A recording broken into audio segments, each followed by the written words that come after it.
vamos entender. Nanda, o que foi a Era Vargas?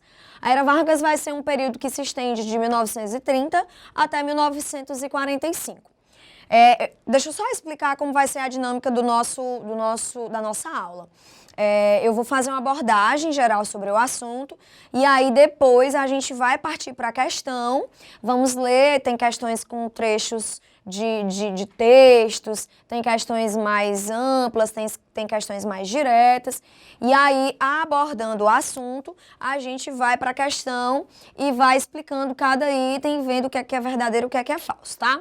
Bom, então, continuando, a Era Vargas vai ser um período que se estende de 1930 até 1945. Esses 15 anos, Getúlio Dornelles Vargas, aquele sul-rio-grandense da cidade de São Borja, ele passou todo esse período ininterruptamente. Em nenhum momento, durante esses 15 anos, houve eleição direta. Nanda, quer dizer que durante esses 15 anos Vargas nunca foi eleito? Não foi isso que eu disse. Eu disse que durante esses 15 anos não houve eleição direta. Porém, em 1934, a própria Assembleia Legislativa que vai elaborar a Constituição de 1934, ela vai eleger Getúlio Vargas a presidente, tá? Então, esse período, ele vai se dividir de 1930 a 1934, um período que a gente chama de período provisório. Por que provisório? Porque Vargas estava governando o Brasil sem uma carta constitucional. Quando ele assume o poder em 1930, ele no calor do momento, a Constituição que vigorava, que era a de 1891, aquela que tinha o voto aberto, aquela que tinha o voto masculino, excluindo mulheres, excluindo padres, soldados, analfabetos, mendigos. Essa Constituição, ela foi anulada, né? Então, Vargas, ele governa de 30 a 34 através de decretos-leis, tá? De 1934, com a Constituição, né, elaborada e promulgada, Getúlio Vargas inicia uma nova fase desse governo, que se estende até 1937, que a gente chama de período constitucional. Esse período constitucional ele vai ser marcado por uma tentativa do próprio Getúlio Vargas de se adequar a um governo democrático. Nesse período constitucional, a gente vai ter grupos políticos como a Ação Integralista Brasileira, que era liderada por Plínio Salgado, que tinha um caráter fascista, e a gente também vai ter a ALN, tá? A ANL, que vai ser justamente a representação do comunismo no Brasil, que vai ter como líder Luiz Carlos Prestes, e também vai ter um grande nome que foi a Olga Benário, né? Uma mulher alemã, judia, que acabou se tornando a parceira de Luiz Carlos Prestes. Vieram para o Brasil para tentar, enfim, derrubar o governo de Vargas. A gente vai falar um pouquinho disso mais para frente, tá?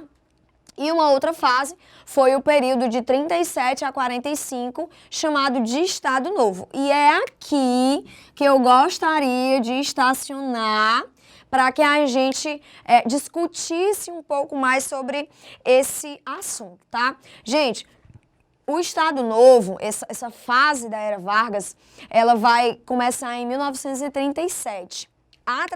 E aí eu peço atenção para vocês, tá? Através do chamado Plano Cohen. Esse Plano Cohen, ele vai ser um plano onde Getúlio Vargas anuncia uma suposta tentativa, um suposto complô de comunistas tentando tomar o poder, dar um golpe no governo dele e tomar o poder em 1937 para 38. Getúlio Vargas se apossando dessa suposta ideia, desse suposto plano, ele resolve anular as eleições diretas que estavam previstas para 1938. Anulando essas eleições, ele se auto-intitula, né? Ele dá continuidade a esse governo que ele já vinha desde 1930. Em 34, um governo eleito, indiretamente, mas eleito. E aí, em 37, com essa ameaça de golpe, ele tende a dar continuidade ao governo dele, que vai até 1945. E esse Estado Novo, né, este ano de 2017, completa 80 anos, né? Então, são 8 décadas desde o início do Estado Novo até os dias de hoje. Então, a probabilidade, né, de se ter um assunto desse na prova é muito forte, a probabilidade é muito forte. Além disso, tá? A gente vai perceber que em 1937, para dar uma característica democrática a essa nova fase, a gente vai ter a Constituição, uma Constituição que foi apelidada de Constituição Polaca. Esse termo, ele faz uma referência ao caráter fascista, ao caráter autoritário que Vargas já desenvolvia.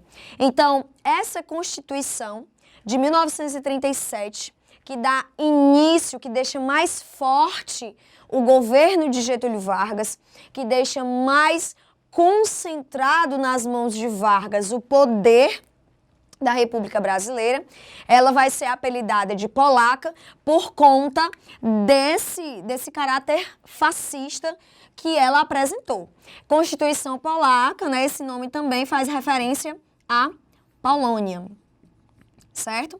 E aí, esse caráter autoritário, esse caráter fascista, ele vai ser amplamente desenvolvido por Vargas durante esse período do Estado Novo. Nanda, resumidamente, me diz algumas palavras-chave para a gente pensar imediatamente quando nos depararmos com o Estado Novo na prova. Essas são as palavras que eu já separei para vocês. O nacionalismo, e aqui uma característica muito forte com o fascismo, com o nazismo, que estava sendo desenvolvido na Europa na década de 30, né? A principal característica desses regimes autoritários, dos regimes totalitários na Europa, era o fascismo.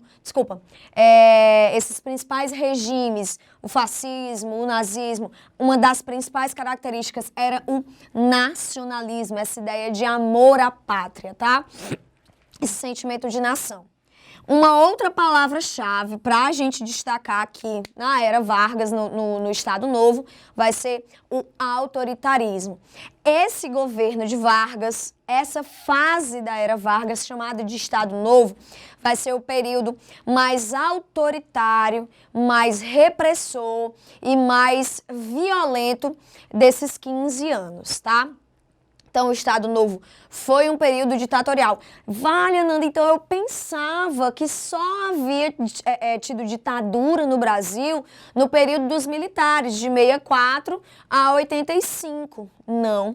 Aqui o governo de Vargas foi um governo ditatorial, foi um governo autoritário. A ditadura, ela quer dizer, a palavra autoritário ou ditatorial é quando se escapa, quando se foge da democracia, quando se desrespeita os direitos políticos, os direitos sociais, os direitos civis da nação, ok?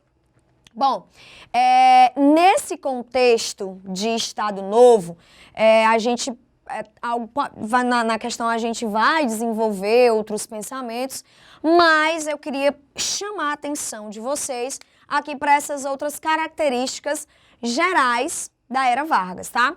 A gente vai ver que o Vargas, ele vai ser lembrado até os dias de hoje por conta da legislação trabalhista. O que era que o Brasil vivia antes de 1930, que foi o ano em que o Brasil viveu a Revolução de 30, que colocou Getúlio Vargas na presidência da República. Antes de 1930, nas 3 primeiras décadas do século XX, o Brasil vivia a chamada República Velha, ou República Oligárquica.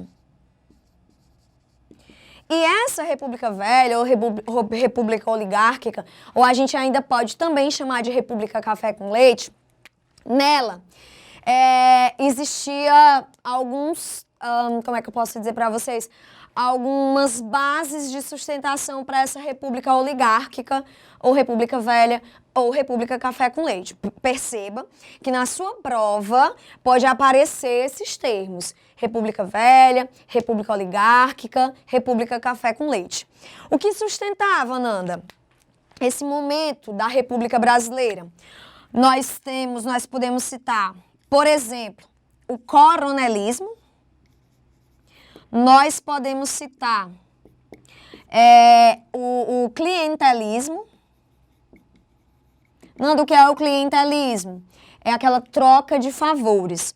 Troca de favores que era extremamente praticada na chamada política, que também é uma base de sustentação da República Oligárquica, a política dos governadores.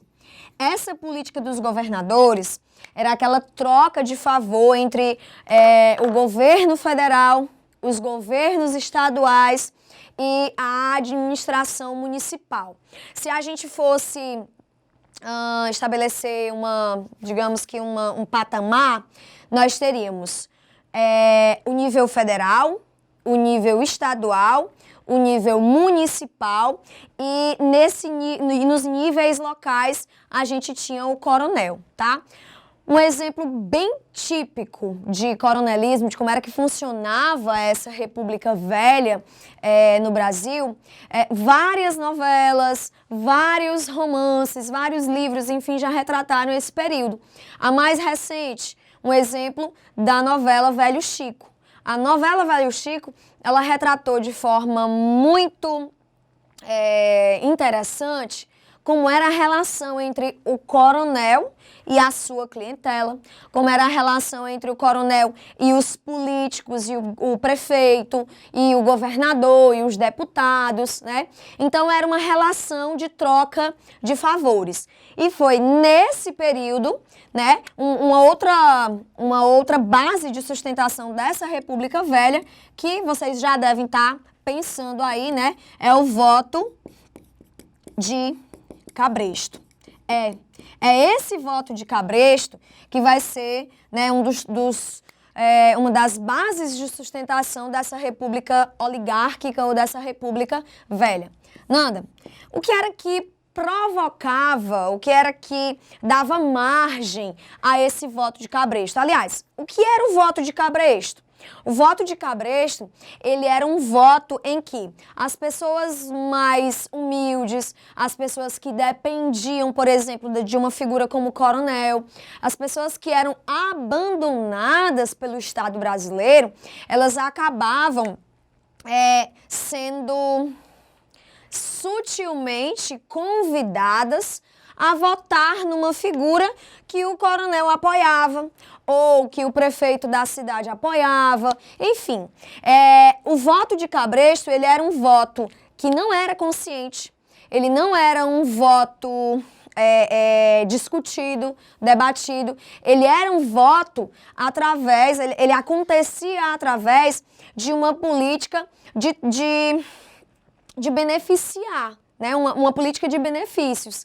Se aquelas pessoas que dependiam do coronel, que moravam na fazenda do coronel, que moravam nas terras do coronel, que precisavam do coronel para negociar, enfim, sua pequena produção, se por acaso ela não votasse naquele candidato indicado pelo coronel, pelo prefeito, enfim, ela ia sofrer uma série de retaliações, ou seja, de consequências. Ela podia ser agredida, ela poderia ter a sua casa destruída, ela poderia ter um membro da família morto, assassinado, né? E esse voto de cabresto, ele só aconteceu porque o voto era aberto. Lembrem-se, pessoal, tudo isso que eu estou falando aqui para vocês é antes de 1930, é antes da era Vargas começar.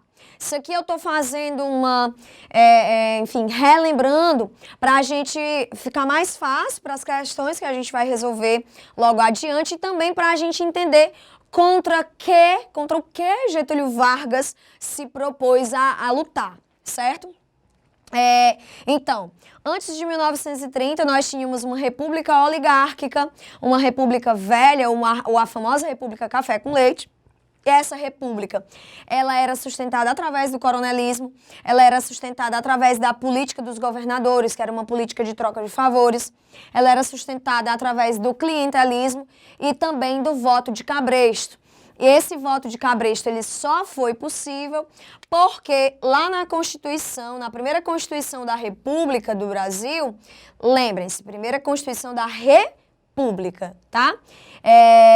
A gente vai ter uma característica do voto que facilitou todas essas fraudes que aconteciam, que vai ser o voto aberto. Nanda, como era esse voto aberto?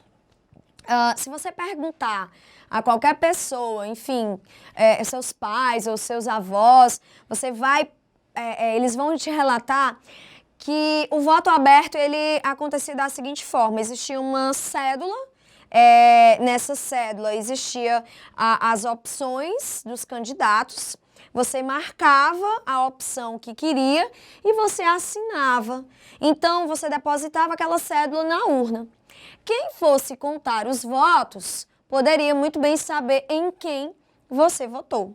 E era assim que funcionava. Geralmente, nesse período, nas eleições, quem ia contar os votos era gente do coronel. Então, ficava muito mais fácil o coronel ameaçar, reprimir aqueles que não seguiram a sua sugestão, tá certo? Tudo bem? Então, Getúlio Vargas, ele tem a vida política dele construída em cima de tudo isso, mas em 1930, de forma heróica, Getúlio Vargas, heróica, por favor, entre aspas, tá, gente? Isso é uma ironia.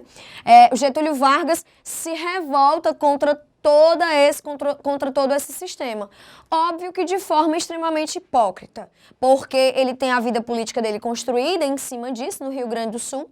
Em 1930, ele era governador do Rio Grande do Sul, né? Então, ele chega a governador no Rio Grande do Sul através de todas essas fraudes, mas ele vai se voltar contra aquilo e iniciar um novo momento na história do Brasil.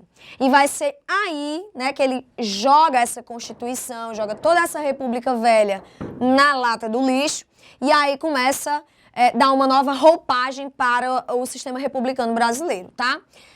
E uma das primeiras coisas que ele põe em prática, e eu queria chamar a atenção para vocês aqui, é o populismo.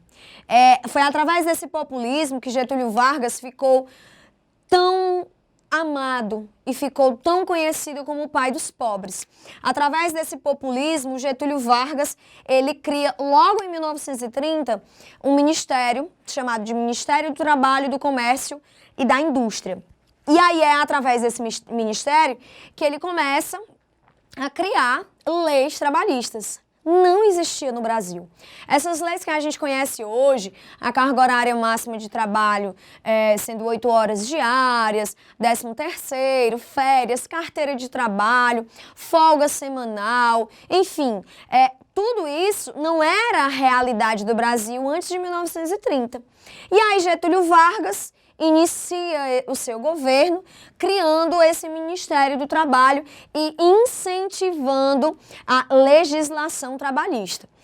E ele vai se utilizar disso como uma forma de ganhar o amor incondicional da massa trabalhadora, né? O Getúlio Vargas, ele vai usar esse populismo, que é justamente isso. Ele dá o que é de direito do povo como se fosse, ele garante o que é de direito do povo como se fosse um presente. Quando, na verdade, não é mais que obrigação. Essas práticas populistas, essas práticas de governando em benefício das classes menos favorecidas, a gente vai ficar conhecendo como populismo. E Vargas se aproveita disso, vai criando aos poucos essa legislação trabalhista. Ele cria, por exemplo, a carteira de trabalho, a Azuzinha. Ele cria o 13º salário, a carga horária máxima de trabalho, né, de 8 horas diária. Aí vem a lei da estabilidade, que era garantia a pessoa que trabalhasse por mais de 10 anos numa empresa, garantia que ela estava estável, que ela não poderia mais ser demitida. E não existia ainda o FGTS, tá? Só para deixar claro.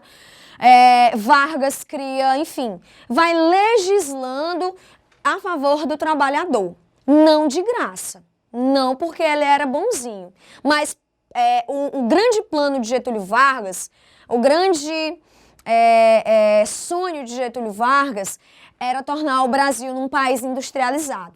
Aí pensa comigo, para o Brasil se tornar um país industrializado, ele precisava ter uma força de trabalho ativa. Greves não eram favoráveis. E por que o povo fazia greve? Porque não tinha nenhum direito. Então, o que é que Vargas mata? Aquela charada simples. Criar leis trabalhistas. Ter ao lado dele as lideranças sindicais. Vai evitar que haja greve. Se evitar que haja greve, então o povo vai trabalhar e o povo vai ficar contente com essas leis trabalhistas. E o grande empresário também vai ficar contente porque não vai ter greve, não vai ter grandes problemas. E aí Getúlio Vargas engrena nesse processo, fica conhecido como o pai dos pobres, mas como a mãe dos ricos, né? Vai legislando, vai criando, né? No governo dele, vai sendo criadas essas leis trabalhistas que não eram presente, que não era bondade, era direito do trabalhador, mas que nenhum outro tinha feito. Então, ele vai ganhar essa marca, né, de pai dos pobres. E aí, todas essas leis trabalhistas, como eu vou repetir para vocês. Carteira de trabalho, o 13º salário, as férias remuneradas, folga semanal, carga horária máxima de 8 horas diária, tudo isso ele vai fazer, digamos que um pacote, né? Vai juntar tudo e em 1943 a gente vai ter a CLT, a Consolidação das Leis Trabalhistas. Né? E essa consolidação que vem em 1943, né, é essa CLT que a gente tem até os dias de hoje, que passou recentemente por algumas alterações, tá? Mas Vargas, ele vai, com isso, ele vai desenvolvendo esse populismo, esse paternalismo, e aí ele vai, enfim, ter uma grande força dentro dos sindicatos, ele vai ter uma grande força dentro da classe trabalhadora, tá? Então, acho que a gente agora está pronto para ir para a primeira questão, certo? A primeira questão, todos prontos? Vamos lá. Eu vou ler para vocês me ajudam aí, tá? Se eu precisar que vocês leiam para mim, a gente desenrola, tá? Não, dá só um oi aí para Edilson Rodrigues, só um instante aí. Tá. Não. E para Marina Souza, ela é sua aluna? Marina, um beijo, Marina. Quem é a outra pessoa? O Edilson Rodrigues. Edilson, um abraço, tá? Um abraço também para Marina, um abraço para o pessoal que está me assistindo, aqueles que são os meus alunos, os que não são e que, enfim, estão agora me conhecendo, me assistindo. Um forte abraço para todos e, ó, fiquem ligados, viu? O Enem tá chegando. Vamos lá? Bom, a primeira questão, ela diz o seguinte, tá? 1º de maio, Dia do Trabalhador. Uma informação importantíssima. Esse 1º de maio, que é feriado, ele foi criado justamente na era Vargas. Ele foi criado, foi mais uma jogada de mestre de Getúlio Vargas para se tornar importante e inesquecível para a classe trabalhadora. Vai ser justamente a criação desse feriado, né, como o Dia do Trabalhador. Para quem antes não tinha nenhum tipo de reconhecimento, vai receber tudo isso aqui, pessoal, como um grande amor, com um grande presente, né? Agora eu vendo aqui essa questão, lembrei que a turma da Marina, a gente viu Era Vargas há algum tempo atrás, e a gente falou tanto nesse tema, que é tão importante, né? Que toda vida que a gente faz algo, precisa remeter a alguma coisa, a Era Vargas, a galera já lembra rapidinho, sem nenhuma dificuldade. E é isso aí.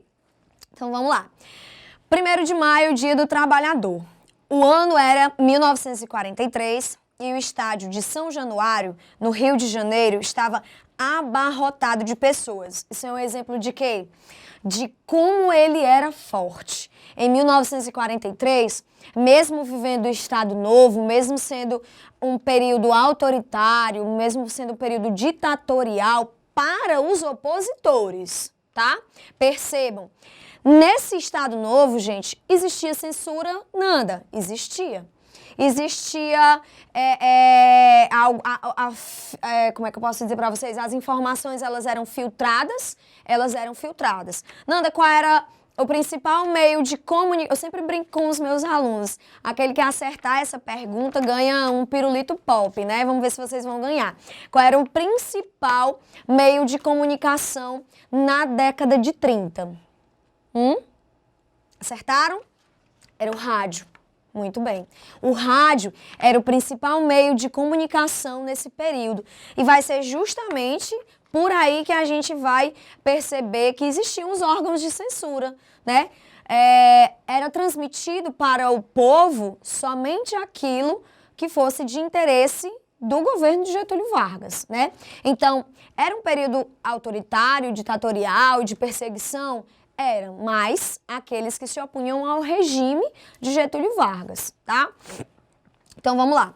Não havia espaço para respirar. A população gritava eufórica pelo presidente Getúlio Vargas, que discursou: o trabalhador brasileiro possui hoje seu código de direito.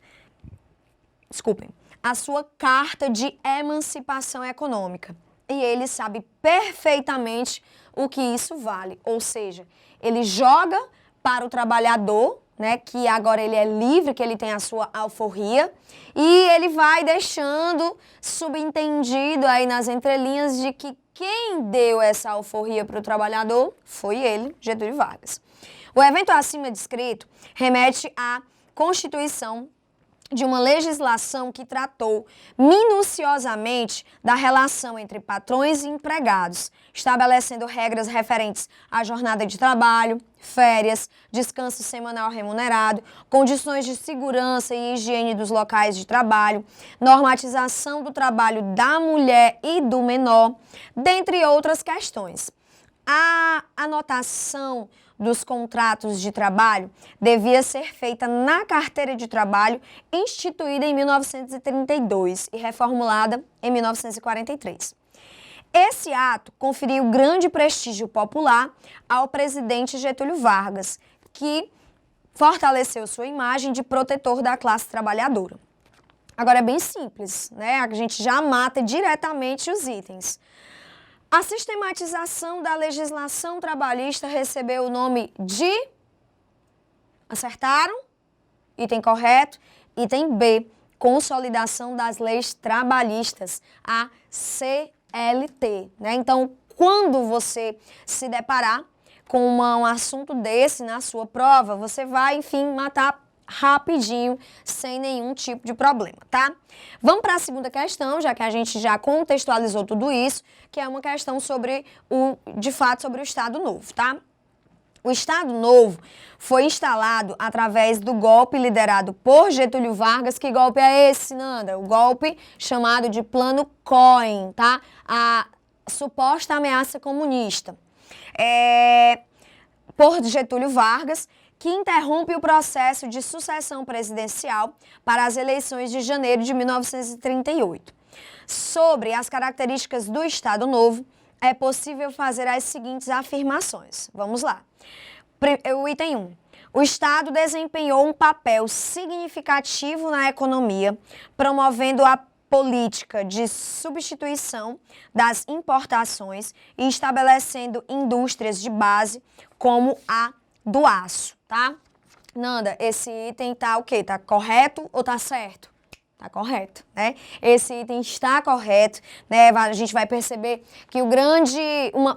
Tá faltando aqui, inclusive eu quero que vocês acrescentem, se vocês, enfim, forem copiar, quero que vocês acrescentem uma palavra-chave para a Era Vargas. A gente pode colocar essa daqui, industrialização. Era o grande sonho, digamos assim, de Getúlio Vargas de transformar o Brasil em um país industrializado. Não abandonar a agricultura, né, mas iniciar um processo de industrialização ou tornar a industrialização, acho que esse é o termo correto, tornar a industrialização do Brasil mais forte, mais significativo, tá? Então, o item 1 está correto. Vamos para o item 2. Os sindicatos possuíam autonomia em relação ao Estado, surgindo a partir dessa organização corporativa a ideologia trabalhista. Está totalmente incorreto esse item. A gente viu que essa ideologia trabalhista, ela vai surgir a partir da criação de um Ministério do Trabalho e quando ele diz que os sindicatos possuem uma autonomia em relação ao Estado, isso está totalmente errado, porque o Vargas ele vai justamente aparelhar os sindicatos. Nando, o que é isso? Ele vai ter o controle, ele vai ter pessoas de confiança dentro das lideranças sindicais.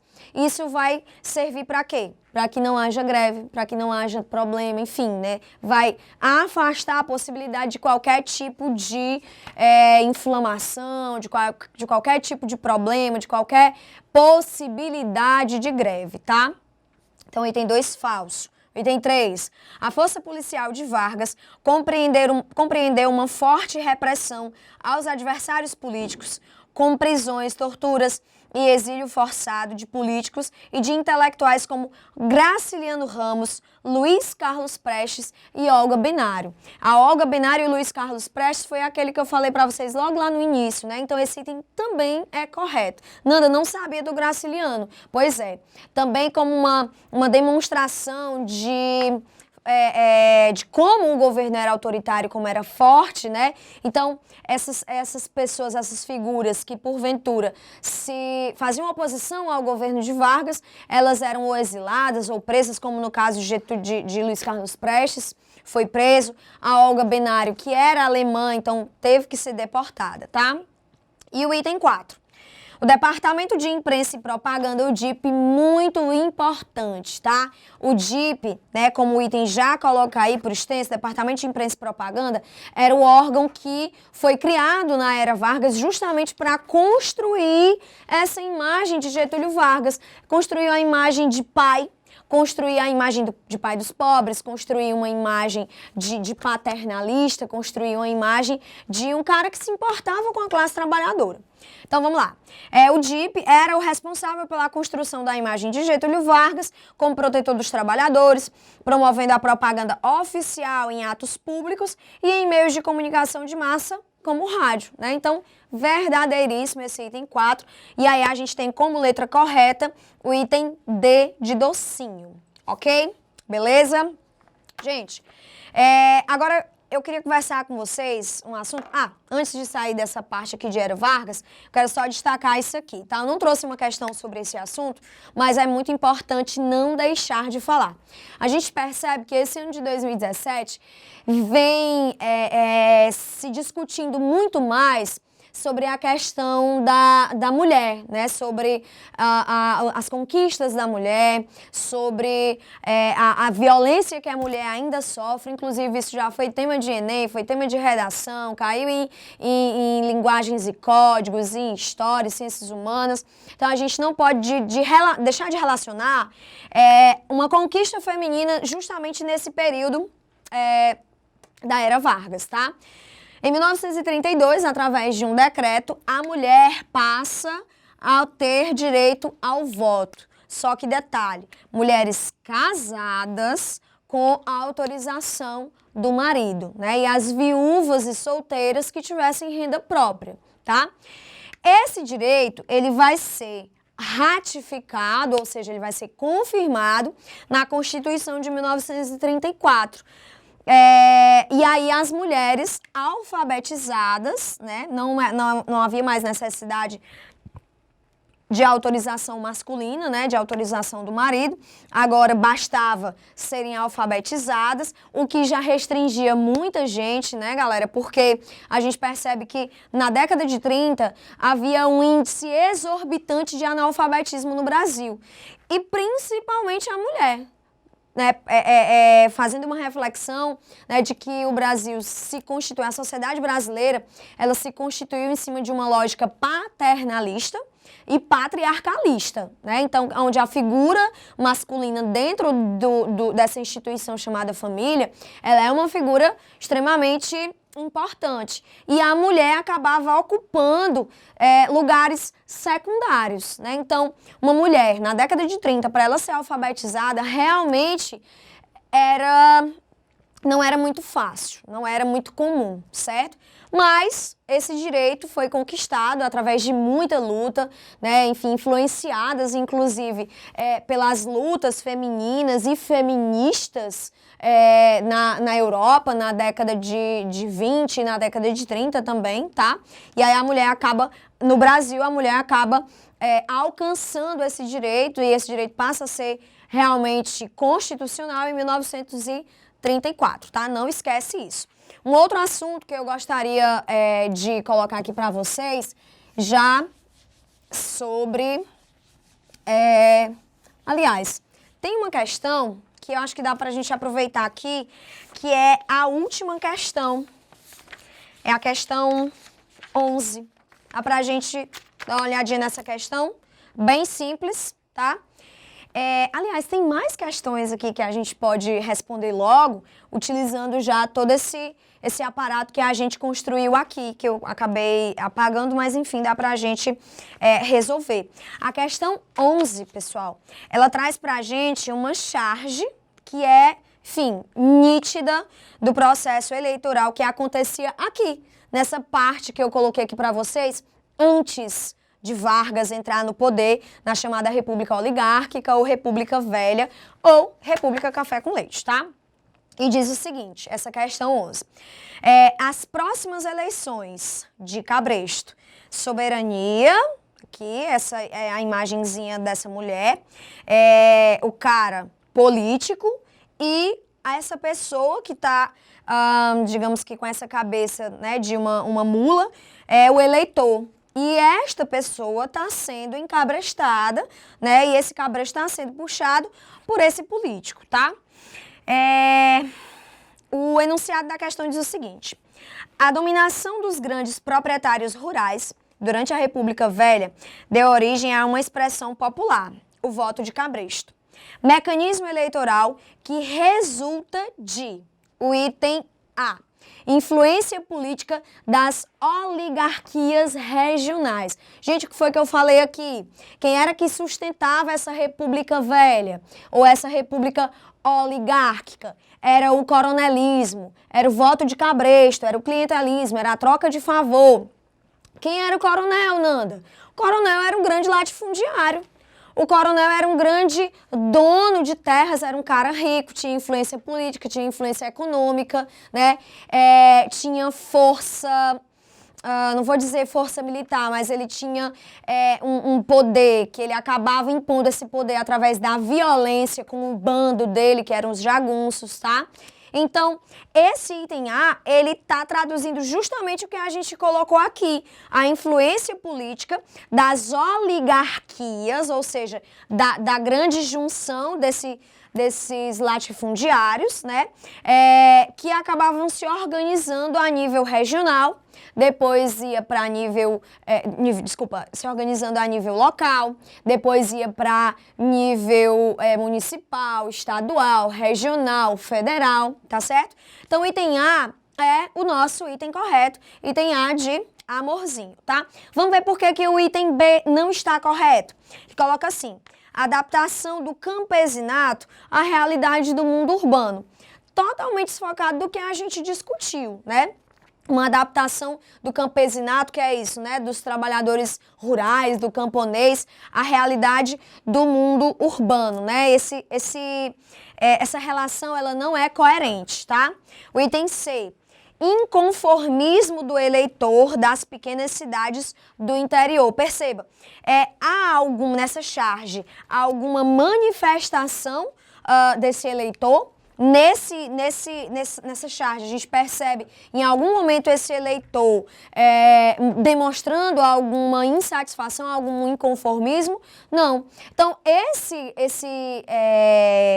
é que eu posso dizer para vocês? Essas classes mais inferiores, elas precisavam do coronel, elas eram dependentes dele. Então, se fosse demonstrar inconformismo, insatisfação, elas iam sofrer consequências. Elas iam sofrer com a violência do coronel, elas iam ser expulsas, elas iam ser mortas, elas iam ser, enfim, né, sofrer vários tipos de retaliações, tá? O item D. Submissão dos trabalhadores rurais aos valores soberanos da cidade. De novo, essa relação de campo-cidade. Na verdade, não era isso que girava em torno do voto de Cabresto. Em torno do voto de Cabresto havia justamente isso, tá? Uma república oligárquica, inclusive aqui a gente pode destacar o significado de oligarquia, poder de poucos, e esses poucos era uma elite latifundiária, uma elite dona de terras, uma elite dona dos meios de produção, e que essa elite ela se juntava justamente nessas oligarquias, nesses grupos que se uniam para garantir o controle do poder público, né? Eles acabavam beneficiando o privado, né? Utilizando a máquina pública, utilizando o poder público, tá? Então, na questão 11, o item correto é o item A, ok? Bom, já que nós acabamos saindo da ordem, eu queria convidar vocês para a gente ir para a questão 9, tá? A questão 9 que continua nesse tema do coronelismo, tá? E assim, gente, é um tema que você acaba estabelecendo uma relação de atualidade. Nós estamos percebendo que o Brasil está passando por uma crise identitária, digamos assim, por uma crise política, por uma crise ética, né? E isso nos remete à República Velha. Isso nos remete à República Café com Leite. Isso nos remete à República Oligárquica, né? Em que a elite se utilizava da máquina pública para beneficiar os interesses próprios, né? Então aí a gente vê uma relação do público e privado. O privado, o poder privado, os grandes latifundiários, os grandes empresários se aproveitando do poder público para se beneficiar, e isso a gente acaba estabelecendo relações com a atualidade, tá? Então, fiquem de olho que isso pode vir aí no vestibular de vocês. Deixa eu apanhar aqui o meu TD que caiu. Bom, vamos lá para a questão 9, tá? Analise as afirmações abaixo acerca do chamado coronelismo enquanto um mecanismo de poder e prática política bastante utilizado até pouco tempo do Brasil. Ele está sendo generoso, né? Para vocês, 70 anos atrás é muito tempo, 80 anos atrás é muito tempo, mas para a história não é tanto tempo assim, tá? Vamos ver o item 1. O coronelismo constituiu-se de uma prática política que fez uso do patrimônio público para fins pessoais, como no caso da concessão de empregos públicos aos afiliados, aos correligionários políticos em troca de votos. Gente, uma coisa que não acontece mais hoje, né? Não acontece, né? De jeito nenhum. Esse item 1, ele está correto. Havia justamente, como eu falei para vocês, essa relação do público e do privado. O privado se utilizando do público para benefícios próprios, né? Vamos para o item 2. O coronelismo, enquanto estratégia de poder, poderia fazer uso do patrimônio privado para garantir, se necessário, o desempenho das funções públicas. Não, né, gente? Isso não aconteceu na República Velha, isso não acontece hoje, né? A gente não vê um investimento, nós não vemos as pessoas se doarem para fazer garantir o público funcionar, para fazer garantir as instituições públicas funcionar. Ao contrário, nós vemos, né, o que a gente acaba vendo é justamente as pessoas procurando a todo momento se beneficiar do público em prol do privado, tá? Então, o item 2 está falso. Digamos que nós estivéssemos no vestibular, tá? A gente já podia, talvez, aí matar a charada da questão. Se eu tenho certeza que o item 1 é verdadeiro e que o item 2 é falso, eu vou trazer aqui. O item 2 é falso, então eu já eliminava o item A, eu eliminava o item B e eu eliminava o item D. E aí eu já tinha a resposta correta, né? Então, vamos ver aqui, a gente já sabe que o item 3, então, né, pela lógica é verdadeiro, mas vamos ver aqui o que o item 3 traz pra gente, tá? Tal exercício político ancorava-se no assistencialismo ou no clientelismo, na troca de favores. Esse assistencialismo, gente, é justamente aquela prestar serviços, digamos assim, para a população, para a classe trabalhadora, mas de forma, como é que eu posso dizer para vocês, querendo algo em troca, digamos assim, tá? Tal exercício político ancorava-se no assistencialismo, em que todos os sistemas eleitorais eram oficialmente financiados pelos chamados coronéis. E o item correto é o item C de casa, tá certo? Vamos lá aqui para... Deixa eu ver aqui se ainda tem mais uma questão desse assunto. Vamos ver. Bom, acho que não. Eu queria agora tratar com vocês, pessoal, sobre um assunto, agora sim, né, que eu acredito também que possa vir no vestibular de vocês, que é justamente sobre a ditadura militar. Também a gente percebe que vários vestibulares, eles acabam investindo nesse assunto. É um assunto que foi muito marcante para a história do Brasil. Foram, de fato, anos tenebrosos, né? Os anos chamados anos de chumbo. E, nesse ano de 2017, eu aposto no seguinte. A gente teve, em 1967, uma Constituição. Lembrando, tá, gente? 1967 até hoje, então, são 50 anos, tá? O regime militar, ele começa em 1964 e vai até 1985, tá? Poucos anos depois desse regime militar começar, se criará uma Constituição. Mas nada, por quê? Se era um regime militar, se era um regime autoritário, por que criar uma Constituição? Eles não faziam o que eles queriam? Aí é que tá. Acreditar, o regime militar, ele nunca de fato se assumiu, digamos assim. O regime militar, o regime autoritário, sempre quis criar uma imagem de democracia, né? E para que exemplo de democracia melhor ou maior do que uma Constituição, né? Mesmo sabendo que o regime era autoritário, mesmo sabendo que o regime era ditatorial, eles queriam ainda passar essa imagem de democracia. Tanto é que existia a censura. A censura era justamente, né, a forma de filtrar informações que iam chegar até o povo, até as pessoas, né? Então, nos jornais, rádios, na própria televisão também, enfim, que estava iniciando aí no Brasil, a gente percebe que existiam lá os órgãos de censura, né? Existiam lá a censura dentro daqueles departamentos, aonde as informações eram filtradas, né? A gente percebe que nesse período aqui, por exemplo, a arte, né? Várias músicas foram censuradas, vários poemas, inclusive, né?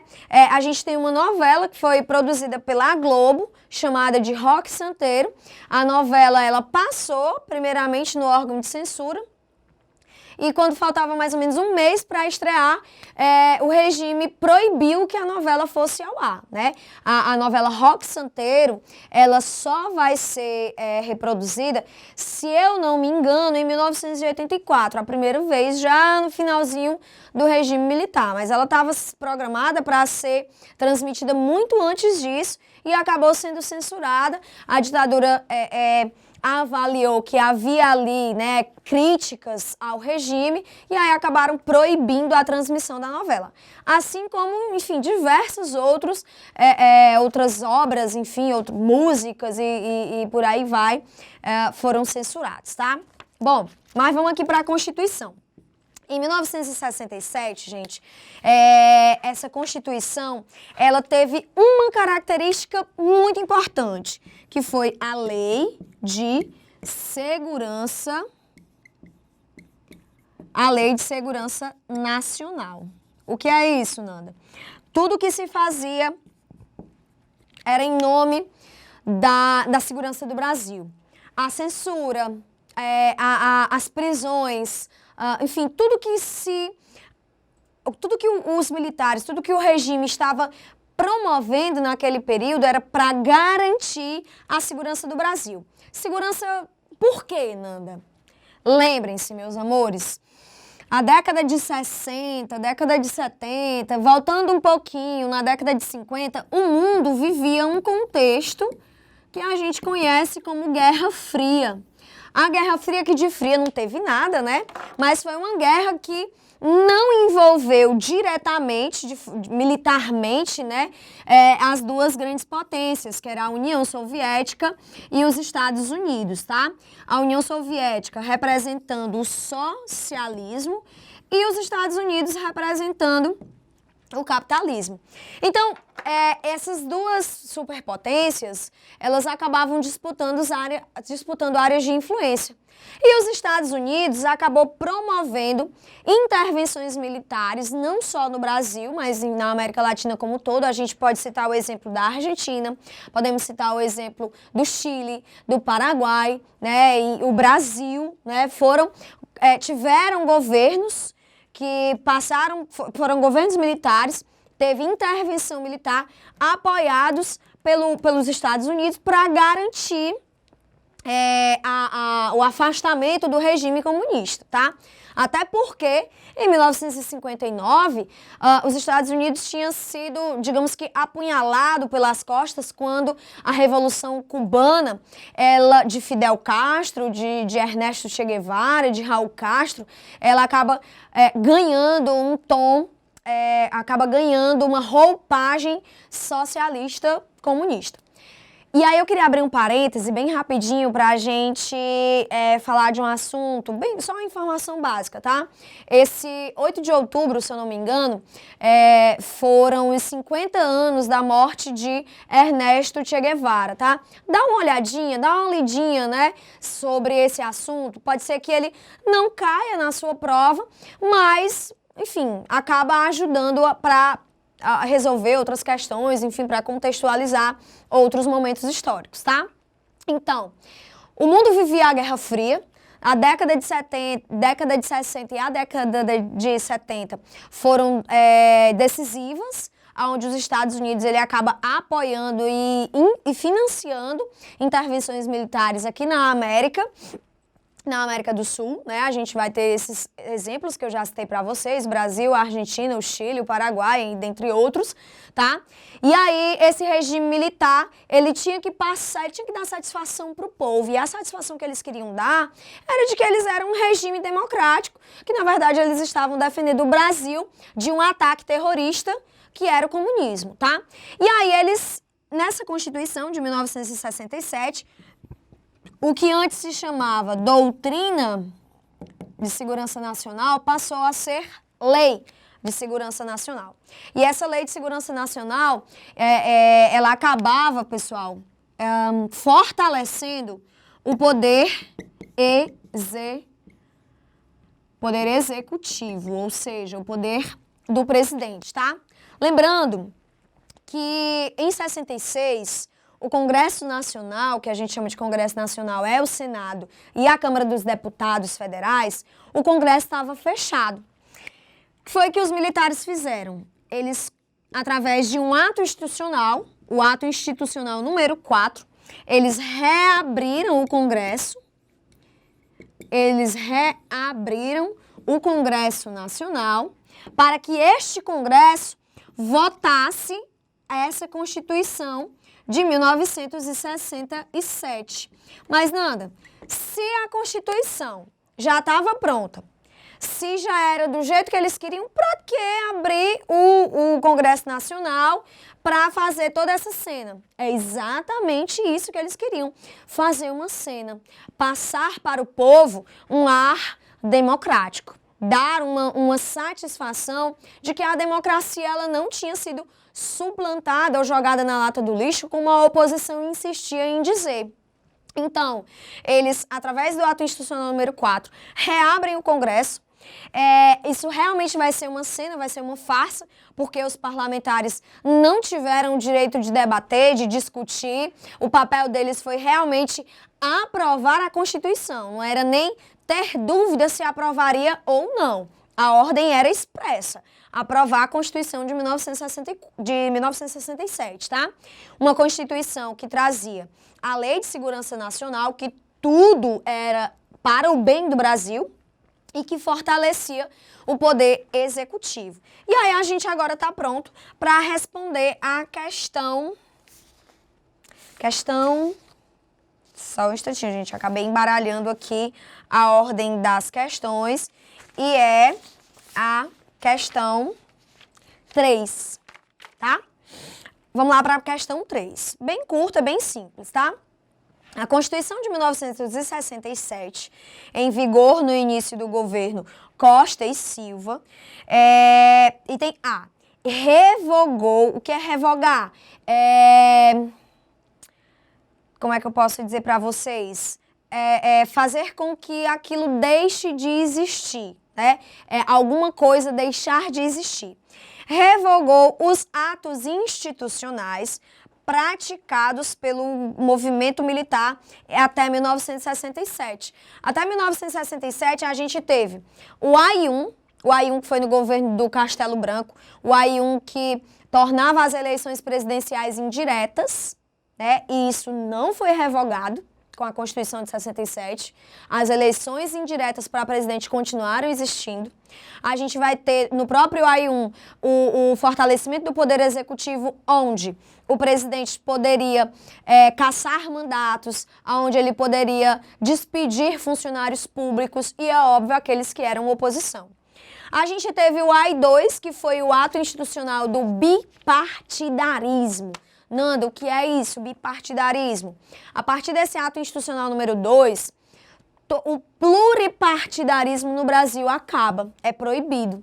A partir do AI-2, só poderiam existir 2 partidos políticos no Brasil, por isso o nome bipartidarismo. Os 2 partidos eram, vocês já devem estar sussurrando aí, né? O nome dos partidos era a Arena, a Aliança Renovadora Nacional, que era o partido a favor do governo militar, e o MDB, o Movimento Democrático Brasileiro, que era a oposição, mas cuidado, era aquela oposição que acabava abaixando a cabeça para o regime militar. A oposição mesmo, a oposição radical, ela não encontrou espaço nem na Arena nem no MDB. E aí, Nanda, ela foi para onde? Ela foi para a luta armada. Ela foi para o movimento guerrilheiro, tá? Depois, se você não souber o que foi o movimento guerrilheiro, o que é o movimento guerrilheiro, dá uma pesquisadinha, tá? Muito importante.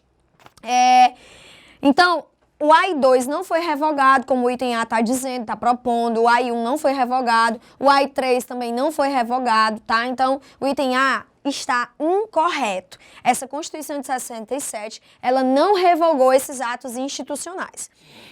O item B estabeleceu o sistema de eleições diretas eliminando o colégio eleitoral. Não, gente.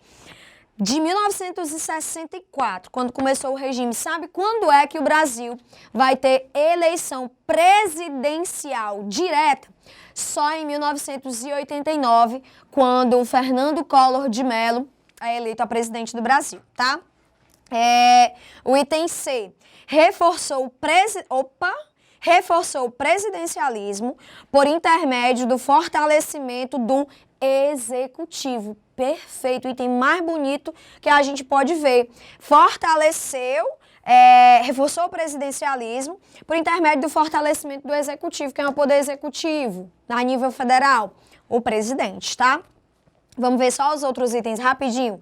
Restaurou a democracia. Não, né, gente? Pelo amor de Deus, ninguém vai marcar um item desse. Restaurou a democracia. A gente percebe que a democracia só foi restaurada lá em 1985 e foi de forma lenta, né, no chamado período da redemocratização.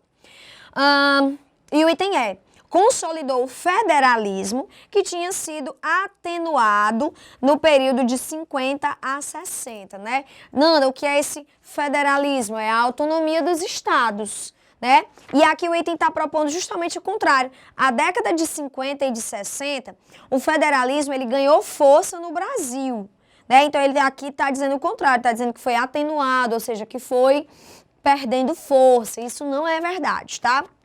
Então, o item da questão 3 é o item C de casa, ok? Tudo bem?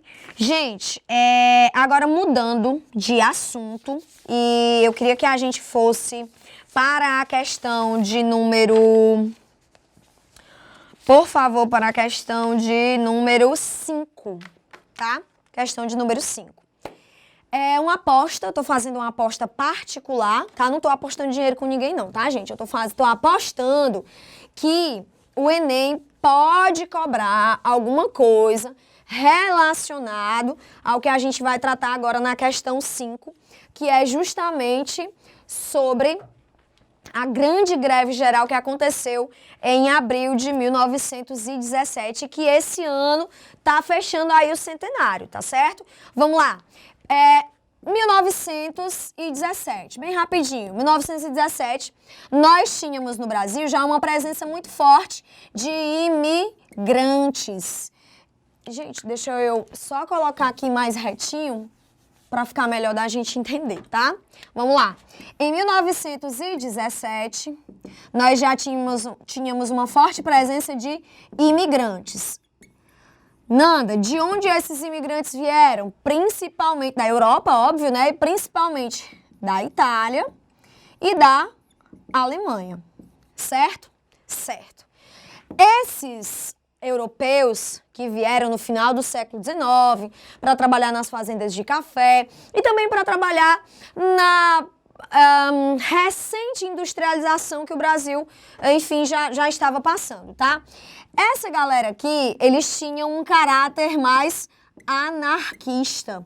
Nanda, eu esqueci o que é o anarquismo. O anarquismo, olha a partícula A, de negação, tá? Hierarquia vem de poder. Então, o anarquismo, ele foi uma corrente, um pensamento político surgido no século XIX, onde ele propunha a ausência de burocracia, a ausência de cargos políticos, né? O grande representante do anarquismo foi o Mikhail Bakunin, né? Onde ele propunha um método de chegar, não sei se vocês sabem, mas o anarquismo, ele também dava a proposta de uma, como é que eu posso dizer para vocês, no final, se chegar a uma sociedade comunista. Só que ele pregava um método de chegar a esse comunismo, que era através da violência. Então, o anarquismo, né, na leitura de Mikhail Bakunin, era uma ausência de poder para que a sociedade chegasse a um comunismo e esse anarquismo fazia justamente essa proposta violenta. Por isso que o anarquismo hoje, ele tem essa leitura mais violenta, né? Essa característica mais agressiva, tá? Então, essa galera que veio para o Brasil, né, no final do século XIX, início do século XX, eles tinham um caráter anarquista. E percebam, eles vão trabalhar aonde, Nanda? Nas fábricas. Nanda, em 1917, tinha leis trabalhistas no Brasil? Tinha? Não tinha. Quando é que as leis trabalhistas começam, hein? Só na era Vargas, né? Isso vocês já sabem. Então, não havia direitos trabalhistas, não havia direitos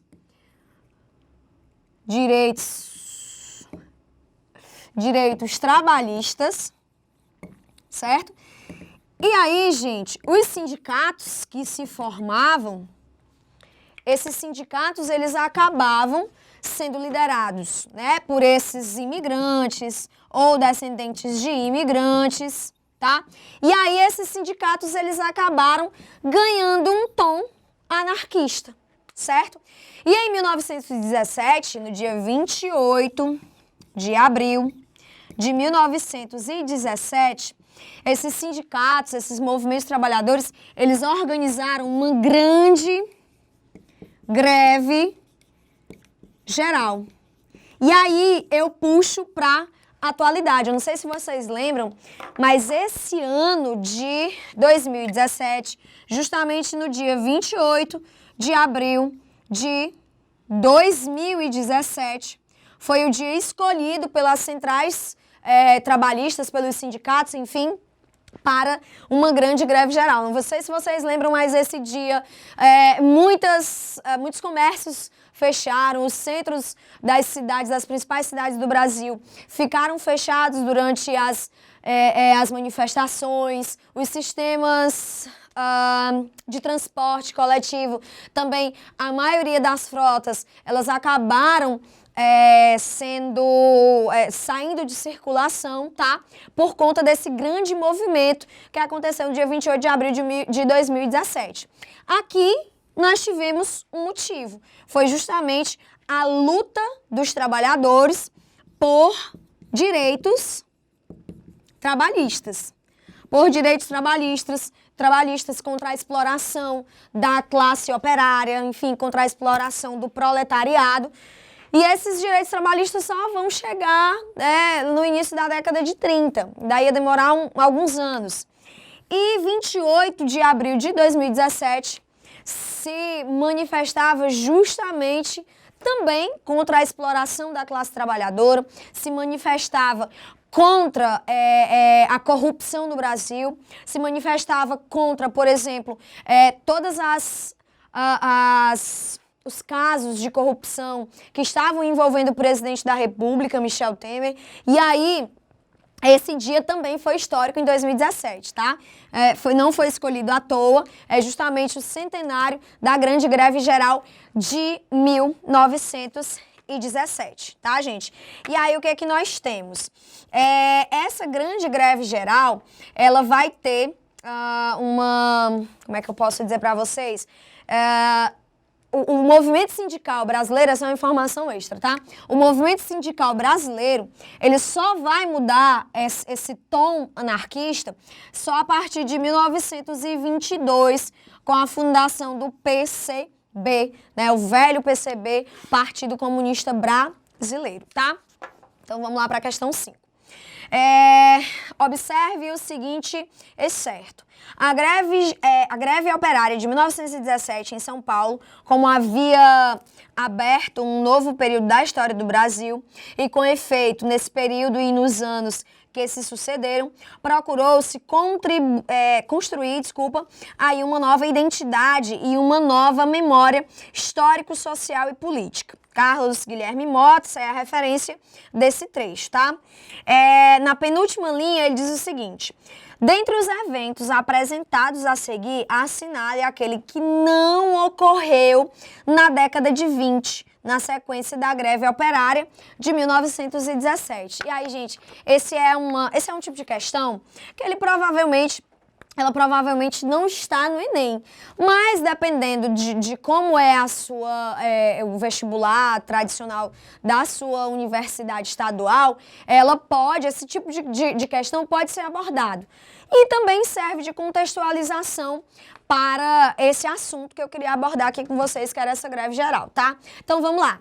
Gente, ele quer então, toda vida que vocês encontrarem uma questão que tem essa palavra não, exceto, façam o seguinte, grifem, circulem, façam um coração, façam várias setas nessa palavra, assim que vocês verem, porque a gente tende a esquecer o que a questão quer e marcar o item correto. E nesse caso, ela não quer o item correto. Nesse caso, essas questões, elas querem os itens, o item falso, o único item falso, tá? Então tem que ter muito cuidado, ok? Então vamos lá, marcar o item que não ocorreu na década de 20, tá? O item A fundação do Partido Comunista Brasileiro. Acabei de dizer para vocês que o PCB foi fundado no Brasil em 1922. Então, não marcamos esse item porque ele está na década de 20. A Semana de Arte Moderna, que também aconteceu no Brasil em 1922. Semana de Arte Moderna que inaugura o movimento modernista no Brasil, que vai acontecer em São Paulo, vai reunir grandes artistas, enfim, na história do Brasil, da história da literatura brasileira, como a Tarsília do Amaral, o Oswald de Andrade, o Carlos Drummond de Andrade e por aí vai, tá? Então, também não marcamos o item B, ok? Os movimentos tenentistas, esses movimentos, pessoal, eles vão justamente acontecer na década de 20. Começa com a Revolução do 18 do Forte, que aconteceu em 1922, né? E aí segue também durante a década de 20 acontecendo outras manifestações dessa classe de tenentes, tá? Então a gente também não marca o item C. E o único item que nos resta que é justamente a intentona comunista. Nanda, o que é intentona? Vem da palavra tentar, tentativa. Comunista, né? Aquele pensamento político, enfim, que acabou chegando no Brasil em 1922 com o Partido Comunista, mas que só foi tentado, né, como é que eu posso dizer para vocês, só tentaram colocar em prática em 1935. Então, eu sugiro que você vá, enfim, né, se estiver anotando, anote, né, a fundação do Partido Comunista Brasileiro em 1922, Semana de Arte Moderna também em 1922, os movimentos tenentistas também na década de 20, e o único que passou da década de 20 foi a intentona comunista, tá?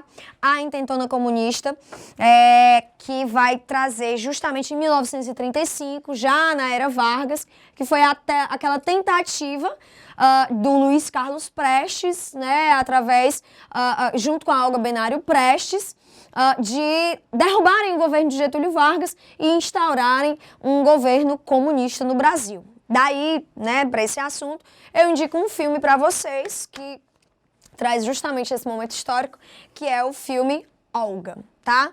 Ele é de fácil acesso e é muito interessante, enfim, para quem tá estudando aí esse período da Era Vargas, tá?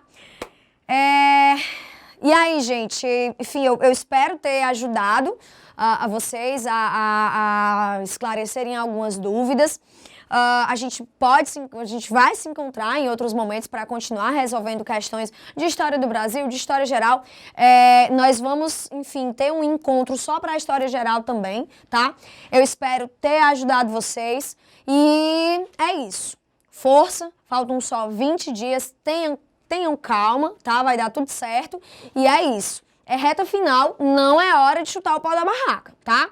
O que você vai fazer agora? Resolver exercícios. Resolve exercícios, assiste videoaulas, assiste aulas sobre atualidades, acompanha o nosso canal e fica ligado, tá? Vai dar tudo certo, um grande abraço e até a próxima. Falei.